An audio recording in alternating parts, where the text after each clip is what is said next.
Good morning, children. I am your English teacher. Welcome all of you in English class. Children, today I will teach you chapter 9, The Baker's Dozen. In this chapter, a baker who is selfish and when he is boycotted by others, then he realizes his mistake and then he becomes humble. Children, now I start the chapter.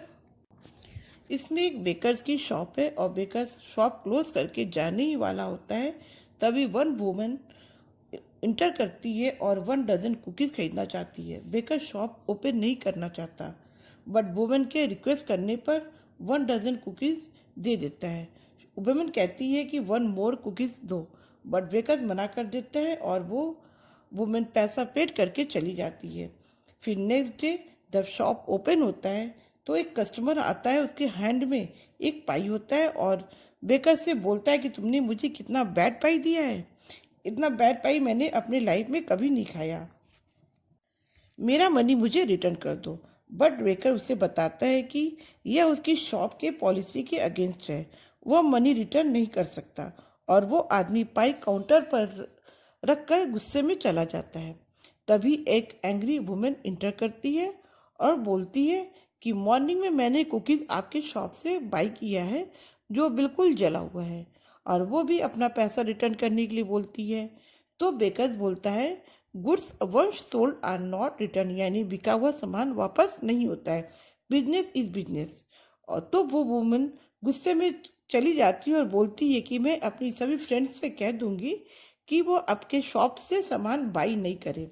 और जब दूसरे दिन baker shop open करता है तो वो अपने empty shelves को देखता है और सोचता है कि उसका बिजनेस स्लोली डाउन होता जा रहा है और कस्टमर्स भी नहीं आ रहे हैं। उसे लगता है कि उसे ओल्ड वुमन ने कर्ज किया है, यानी कि श्राप दिया है, और वह सैड होकर चेयर पर बैठ जाता है और देखता है कि काउंटर पर सेंट निकोलस के 2 बैग्स कुकीज़ के रखे हैं और सेंट निकोलस की हेल्प के लिए वो उनको याद करता है।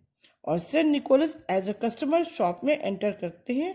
बेकर स्टैंड अप हो जाता है और पूछता है कि what can I help you, I have no bread to cell.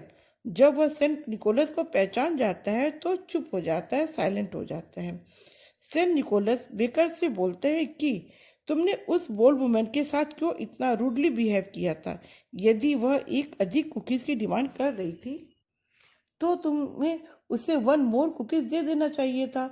अब बेकर उसे सॉरी बोलता है और उसे अपनी मिस्टेक का एहसास हो जाता है। सर निकोलस उससे अपनी गलती को सुधारने के लिए बोलकर चला जाता है। सडनली बेकर्स को यह देखकर सरप्राइज होता है कि वो woman hand long black shawl पहने हुए शॉप में इंटर करती है। तो बेकर उनका शॉप में वेलकम करता है और वो woman 1 dozen cookies saint Nicholas के बैग से बाई करती है। बेकर उन्हें 1 डजन कुकीज दे देता है और 1 मोर यानी कि एक्स्ट्रा कुकीज देता है, 13 कुकीज देता है और बोलता है कि from today I will give you 13 cookies not 12 in 1 dozen, यानी आज से मैं 1 डजन में 13 कुकीज दूंगा।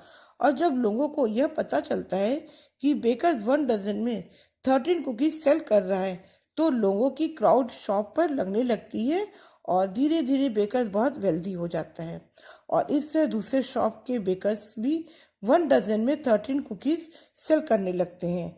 एंड लाइक दिस 1 डजन में 13 का कस्टम स्प्रेड हो जाता है।